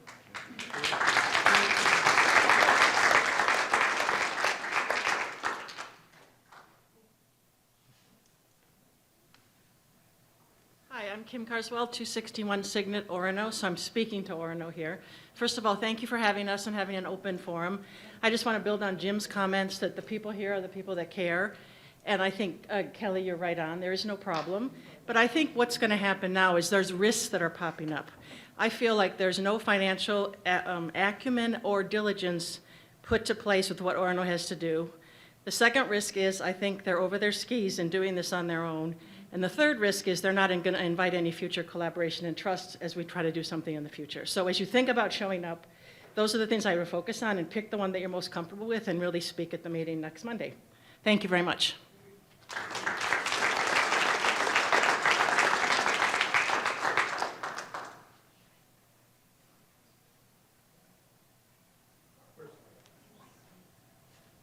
Dave Pearson, 2160 Weber Hills Road in Orono. But full disclosure, I'm 17-year through marriage, Orono resident, but I was a 9-year resident of Long Lake, served on your council, and had the immense pleasure to deal with Gabriel Jabor on the contract and the fire station. That was an exercise in, well, how would I say that? It was a very interesting exercise, and I enjoyed every minute of it, even though I think at one meeting they said, that's it, we're gone, we're leaving. But I have since gotten to know him a little bit, and what he says is true. What I wanted to point out is that I got involved in this fairly recently in Orono, because when I heard that that a year and a half ago, Orono had voted on having their own fire department. And unlike Long Lake, I questioned and I said, well, isn't this worthy of a public forum? So we can know the why, the cost to the taxpayer, and what the alternatives are. And in that time, there's been a number of people who are probably in this room who followed that up and kept asking for a public forum. Just let us know what's going on. And it was refused every time. But I think we must have made a heck of an impression, because just yesterday, and you may have gotten it too, or sure the Orono people did, we got a card telling us about this great meeting on Monday that we're going to have, and you can ask all the questions you want, and except they got to go on a card. And the card's going to go to the mayor. And the mayor's going to choose the questions. And the mayor only wants to do it for an hour.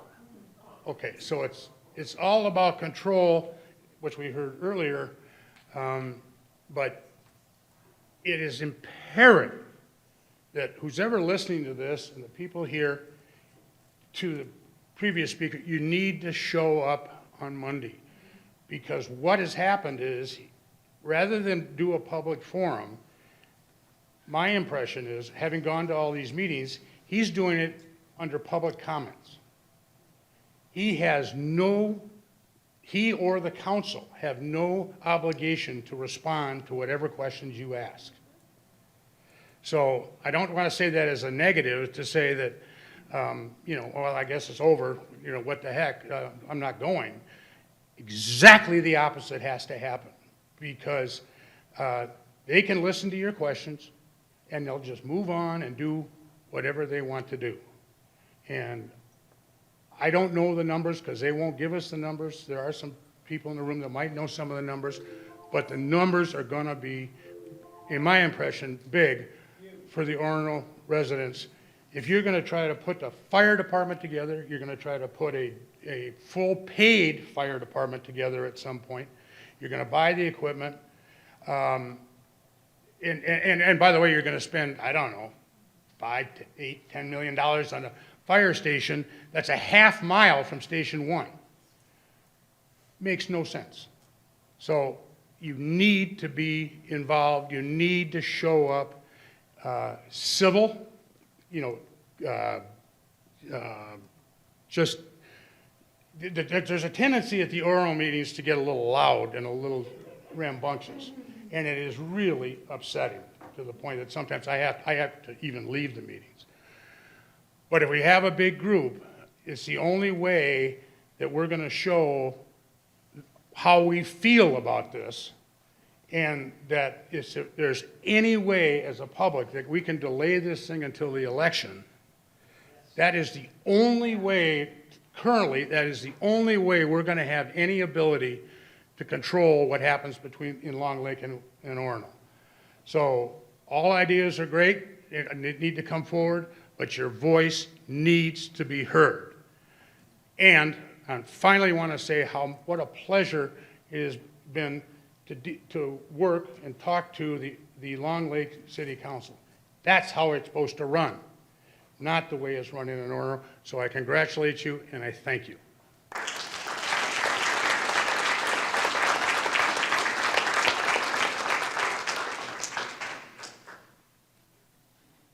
Krista Burbig, 80 Valley View Road, Long Lake. I live across the grass from the home I grew up in, 50 Valley View Road, Long Lake. So I've been in the area 41 years.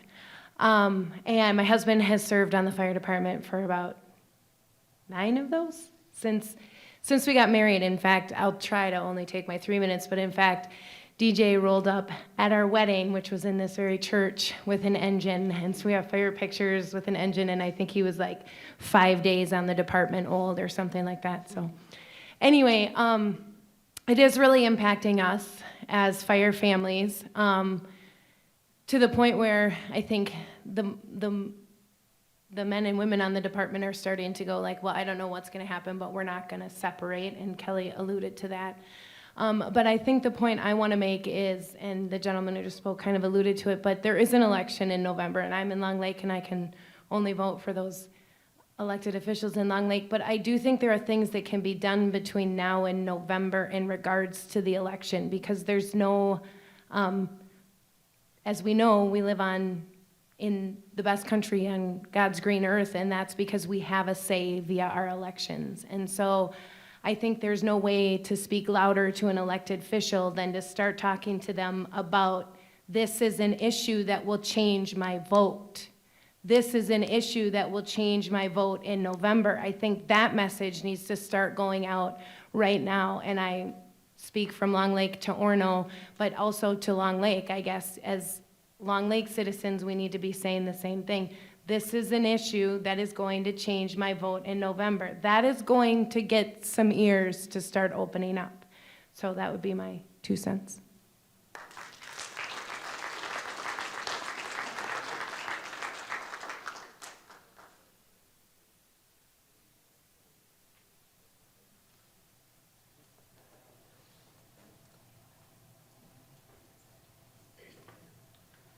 Cody Farley. I live at 328 DuPont Street here in Long Lake.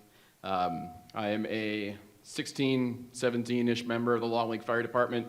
However, I stand up here tonight as not a representative of that organization, nor a representative of the Long Lake Fire Relief Association, but just as a citizen who happens to serve in that capacity. We have a great department.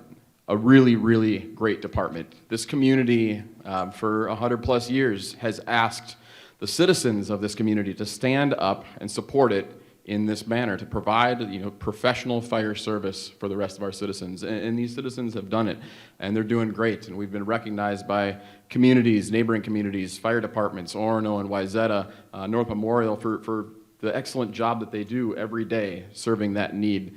And that's awesome. That is so great, and because of that, it is also very painful to watch these two cities squabble over us, the children, in this messy divorce. And it is hard. It's really difficult, and that troubles me. That keeps me up at night to know that there are good people out there who want to do good for their community, and it does perceive that their community is having a hard time doing good for them. But at the heart of it, I know that you do want to do good. And at the heart of it, I think that Orono does want to do good for the firefighters and its citizens, and maybe even the citizens of Long Lake, too, along the way. And they should, because the institution that has served them for the past however many years has been built on the backs of residents of not just Long Lake, but of Orono as well, and Maple Plain as well, and Minnetonka Beach as well, and Mound as well. The Long Lake Fire Department has been served by citizens of all of these communities. And really what we want to do at the end of the day is continue to serve these communities. I don't like the idea of Orono starting their own fire department and me potentially serving on that fire department. I don't like the idea of Long Lake having to start over and build a new fire department, nor do I like the idea of me serving on a Long Lake Fire Department that only serves the city of Long Lake. I love the idea of serving on a department that serves the community that we all enjoy, right? We don't live in bubbles. We don't live in the Long Lake bubble or an Orono bubble. We live in a community. We're in and out of each other's community all the time. And there's no reason we can't serve in that same capacity. The reason that the paid-on-call fire model works, any given emergency requires sometimes 4 firefighters, sometimes a dozen, but most often it's not very many. But we are a dedicated community of 42 firefighters, right? And it works because we do it together. It takes people, it takes a larger effort to make it work. And the same thing exists in the fire service as a whole, and the whole country knows that. It's no secret. The entire fire industry is moving in a direction, just like you were talking about. Consolidation, combine efforts, combine forces, do more together, because it makes sense at every single level. And trying to peel yourself off and create a silo of a department in one area just simply doesn't make sense anymore. And I really do hope that the citizens of Orono can speak that truth to their council, and they can come back to the table, and Long Lake can come back to the table as well to work together to build a strong partnership that the rest of our neighbors also want to be a part of. Hamel and Loretto, let's get on board with them. Wayzata, let's get on board. Let's put it all together. That's the kind of fire service that I want to be a part of and that I want to serve for. So let's make that happen, but it does. It'll take us. It's going to take us to say this over and over again and say it louder and louder and louder until the 10 representatives and their city administrators finally feel that wave, push them down that road. So I hope we can make that happen. Thank you.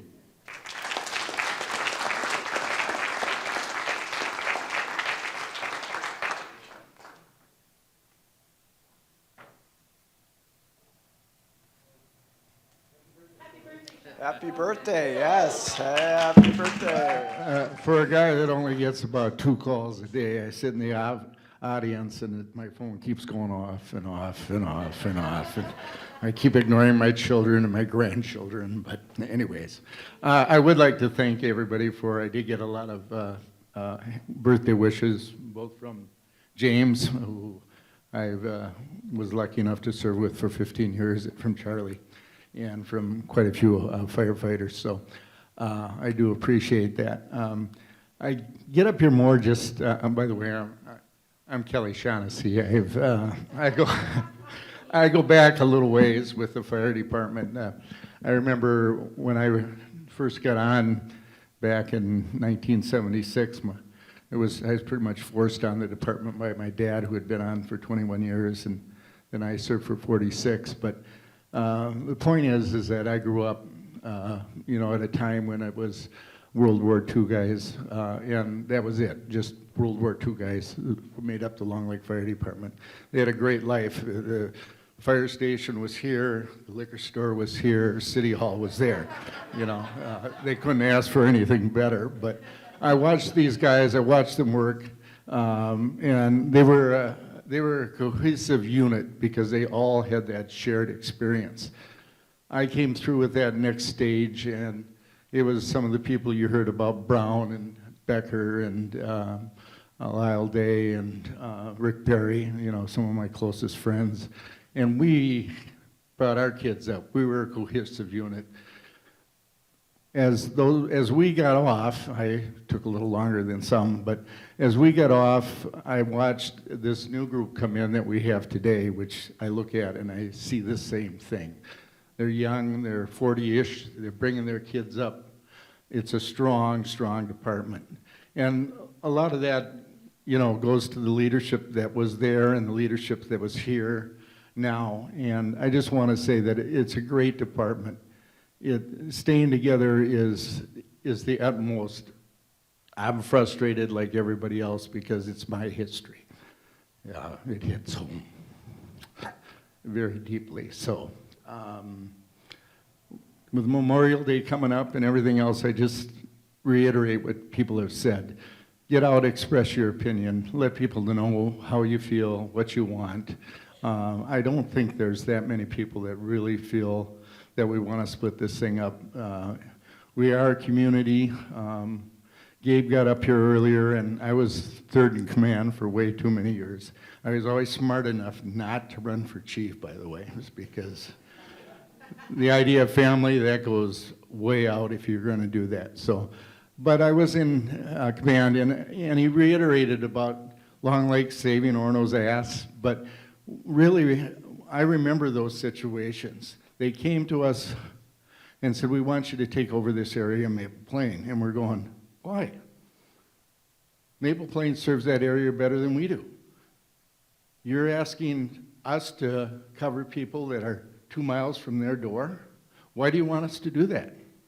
We reluctantly took it over. Why? Because it was money. Same thing with Mound. They came to us and they said, we want you to take over Mound. We said, no, Mound's serving Navarre in that area better than we could.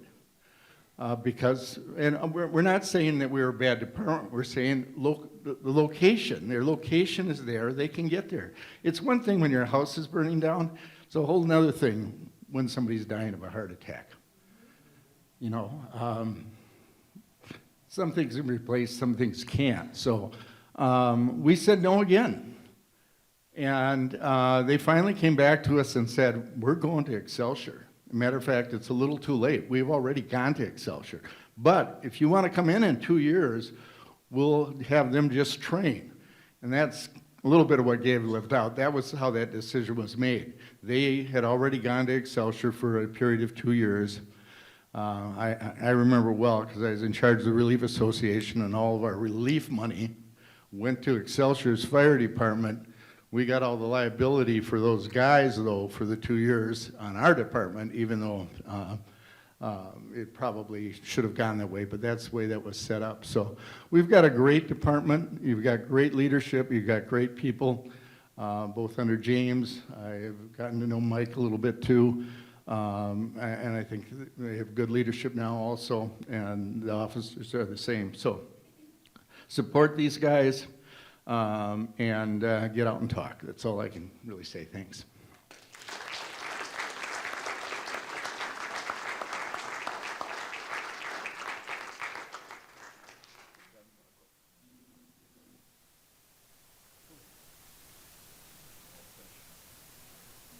Anybody else want to, we're supposed to be done by 8:30, so, all right.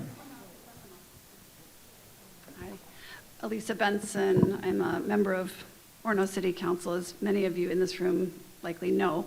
The thing is, I've been a resident of Orono for 15 years, which is a lot longer than my service to the city of Orono as a council member. And it's really with that hat that I do think about fire service, as well as a council member these days. And the reality is, as a member of the community for 15 years, most of my life here has not been serving as a city council member. And for most of those years, like many people in our community, I didn't have to think about fire service. It was provided. And when I needed service, which I have, as many people in this room have over the years, I would call and they came. And that's about as much thought as a resident that I had to put into Long Lake Fire, because it's stellar service. It was when I moved into town, and I believe it still is. Now that I'm on city council, I think about fire all the time, every day, as many people in this room do, and I know because I've been hearing it, and I've spoken with many people in this room. I hope to speak with many more, and I thank this council in Long Lake, Mayor Minor, for putting on this forum. I disagreed with my fellow council members at our last meeting about the opportunity that we're giving our residents at this time in the city of Orono to be able to speak to council, to be able to speak freely to our council, to be able to share their concerns and ask questions in an open way like this. I think it's incredibly important. So my learning curve as a new council member has been steep, and fire service is one of those issues that's made it steep. I've been learning a lot, though, and I learn more from the community and the people in it every day. I've learned about the ideas of control and community, and those are words that I think have come up a lot. And I know that control in life is important, and I believe it's especially important when fighting fires. You need to control a fire.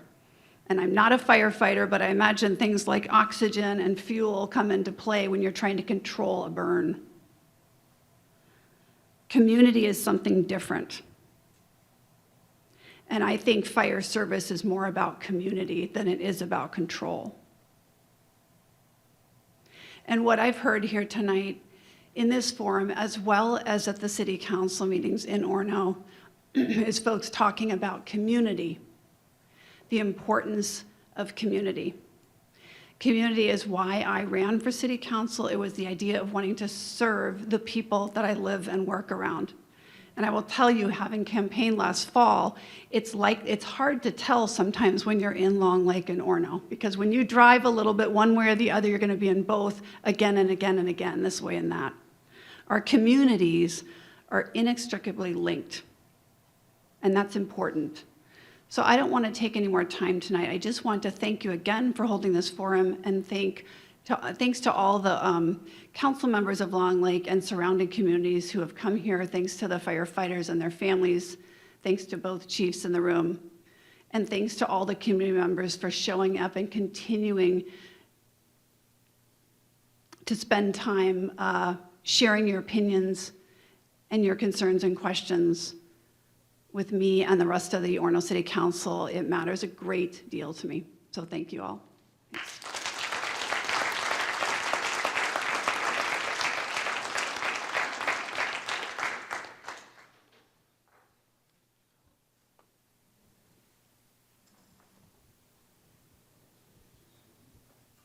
Most of you know me. I'm Jay Nygaard, Orono, Long Lake, part of the community. We had a great history lesson today from Gabriel, and I was actually a part of that. I was on the Orono Council years ago when we voted to open the Navarre Station and start with that. And from what I remember about that, and this is a lesson that the Orono Council really needs to understand right now, The whole reason we walked away from the Mound Fire Department at that point was because of all the money they were expecting out of us to build their Tajima Fire Hall. And we're like, this is ridiculous, we can't go along with this, the service is good enough, let's try to make improvements and move on. And Mound would have nothing of it. They had to build their fire hall, and they did. And it's a beautiful fire hall. The only problem with Mound right now is where's their police department? It's gone. Why? Because they can't afford it anymore, because they had this big fire department that they had to keep paying for. And that's the road we're going down in Orono right now. We got an $18 million public works building that was supposed to be $8 million or something like that. And now we're trying to build a fire department, and Mayor Walsh has no idea what he's doing. How are we going to pay for it? How much is it going to cost? Well, it's his intuition how much this is going to cost. He has no idea that a fire department has so many more requirements than a public works building. It's going to cost that much more money, and he's only going to saddle us with it. And what do we get? We don't get this. We don't get a chance to come up and voice our opinion. What do we get? We get this. A silly little postcard. I know damn well if I wrote anything in there, it would be shit can faster than the toilet paper in that building. Period. And that's what they're doing to us. And that's what they're doing to us financially. It's ridiculous, and I'm going to say to everybody here, this is beyond Orono. This is not the Orono residents' ability. Everybody affected by this fire department has to speak up and say it's wrong. The Long Lake Fire Department is the way to go. All the communities have to come together. This isn't just on Orono.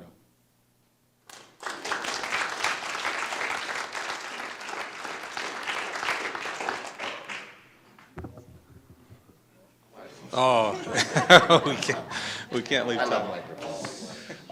Todd Newcomer, Old Long Lake Road. I've spoken at numerous city council meetings and numerous events.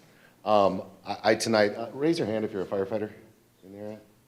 Okay, real quick, before we go anywhere, thank you for your service and what you do. And your spouses and everybody else. And you guys have my apology. I am not from this area. I am brand new to this area, but I have a long service in the fire department. And things on the West Coast burn the same way. Heart attacks occur the same way. Strokes occur the same way. People die. So I know what it's like. I know what sticky gloves from blood are like. And I know what getting on a saggy roof is like to vent. The people in this community don't know what those things are like. They're missing a lot of that. Not missing it. They're not missing it at all. But we owe you a lot. And Cody, you spoke quite a bit about the term I kept hearing you say was service, service, service.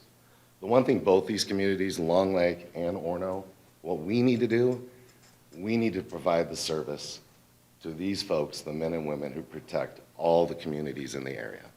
It isn't fire trucks that put out fires. It's not fire engines that put out fires, or big trucks with wheels that you want to drive. It's not even buildings. Those are just things. You folks do it for us, voluntarily. And we owe you a debt of gratitude, and we need to show that gratitude by giving you the tools that you need to do the job. We need to increase the funding, and I'm not pointing fingers at anybody. Long Lake, Orono, the entire state, we need to increase the funding for the fire department so they can do the job that they volunteered and are willing to do.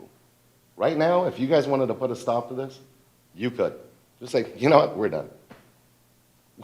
We're in trouble, a lot of trouble. So you guys are in the driver's seat.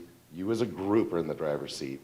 Tell the people, tell the elected officials, tell your neighbors what you need, what you want, and those of us who care, we'll be here to serve you while you serve us.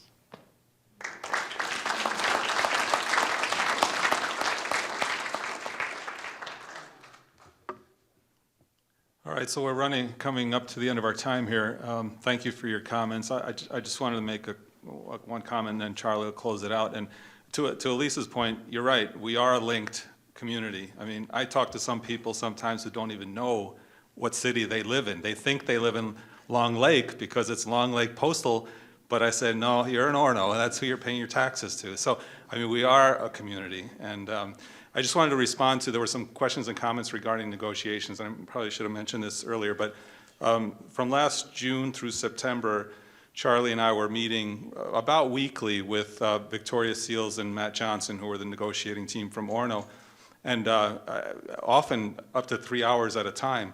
And at first I felt like we were spinning our wheels, we weren't getting very far, but then midway through it, I felt like we were starting to get to know each other, and actually I would tell our council, and I told Matt and Victoria, I said, I enjoy these times. I mean, we're getting to know each other's cities. I was kind of hoping that maybe there would be like bridges built or whatever, and then we said, okay, well, what do we agree on? And we started, this is midway through the summer, and we came up with a list of tenets, and actually these tenets were pretty much the 4-city JPA, independent fire board model, and all of that, and Victoria was on board with that, and Matt was a little bit more hesitant, but he said at the time, if I could get a third Orono council member to buy into that, he'd support it, but at the time, he wouldn't. So, and then, but still, we were, we'd spar sometimes, we'd laugh sometimes, and I really enjoyed it, and it went through September, and I was thinking, we were talking like, well, we got to get this figured out by December,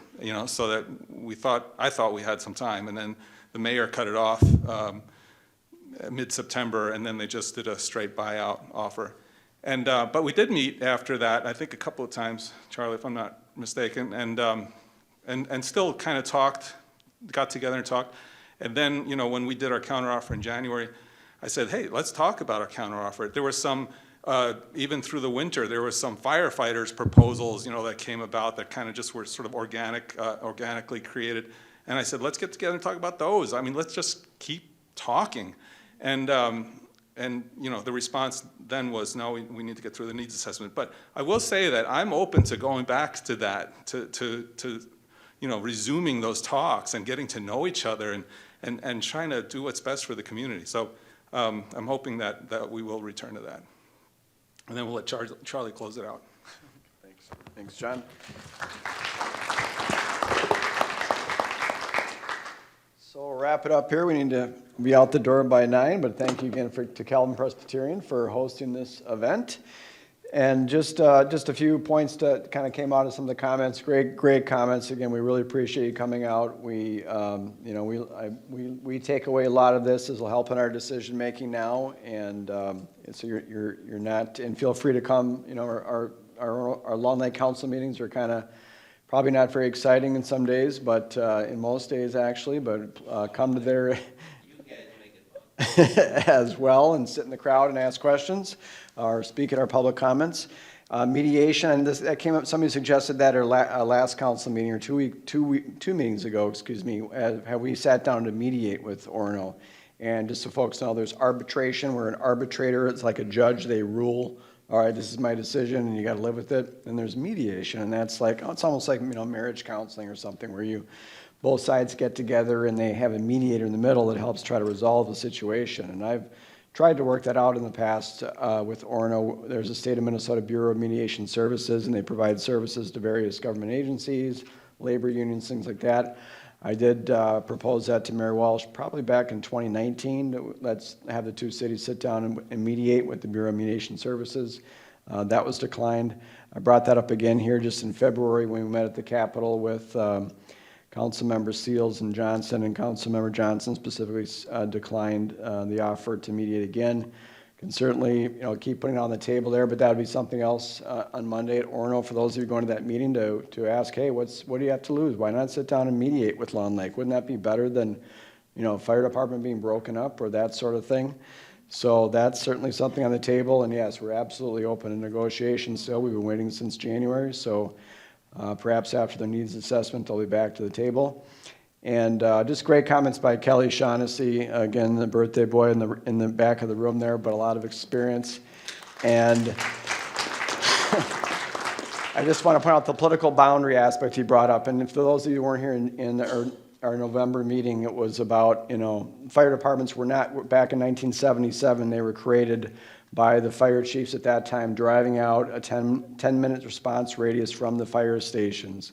That's what I was told by the current fire chief of Maple Plain, and that's where the boundaries were drawn. I grew up in Orono over by Stubbs Bay, and it was pretty close to where Maple Plain Fire came, and would have, like up the street from me would have been Maple Plain Fire, and it was Long Lake Fire at our house, but it was, just a crow's nest, kind of distance from each fire station, and that's what the boundaries were created. It has nothing to do with the cities, and that's kind of what we're trying to get to here. We're trying to remove by this fire district concept, we're trying to remove the political boundaries and focus on public safety and response time. So, and then finally, as Todd pointed out, as Chief Van Allen's report points out, we all need to pay more for fire service. Long Lake, Medina, Plymouth, Minneapolis, you name it. In Minnesota, we're 45th in the nation in how much we spend on fire service. So all of us need to come out of this with our property taxes increasing to pay more for fire service.